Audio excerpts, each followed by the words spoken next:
નમસ્કાર, YNN ન્યૂઝમાં આપનું સ્વાગત છે। સમાચારમાં વાત કરીએ તો રવિવારના રોજ રાત્રે 9 કલાકે બાપુના બાવલા ચોકમાં જુદી જુદી ધાર્મિક સેવાકીય અને શૈક્ષણિક સંસ્થાઓ સાથે સંકળાયેલા ઉપલેટાના ખ્યાતનામ મિશન અભિમન્યુ ટીમ દ્વારા મહારક્તદાન કેમ્પનું ભવ્ય આયોજન કરવામાં આવ્યું હતું, જેમાં ભાઈઓ બહેનો યુવાનો મોટી સંખ્યામાં હાજર રહ્યા હતા।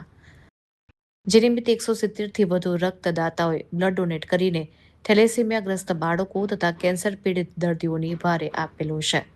ટીમના આવા પ્રેરણાદાયી કાર્યોની શહેરભરમાં સરાહના થઈ રહી છે, ત્યારે આ કેમ્પમાં પોરબંદરની શ્રીરામ બ્લડ બેંકનો સહયોગ જોવા મળ્યો હતો। કાર્યક્રમને સફળ બનાવવા માટે મિશન અભિમન્યુ ટીમના યુવાનોએ ભારે જહેમત ઉઠાવી હતી। આમ ઉપલેટા મિશન અભિમન્યુ ટીમ દ્વારા યોજાયેલ રક્તદાન કેમ્પમાં દાતાઓ દ્વારા 170થી વધુ બોટલો રક્ત એકત્રિત કરવામાં આવ્યું હતું। Reporter Neelam Bholu Rathod, Upleta. Mission Abhimanyu team Upleta. Mission Abhimanyu દ્વારા દરેક સમાજ સેવાના કામ કરવામાં આવે છે।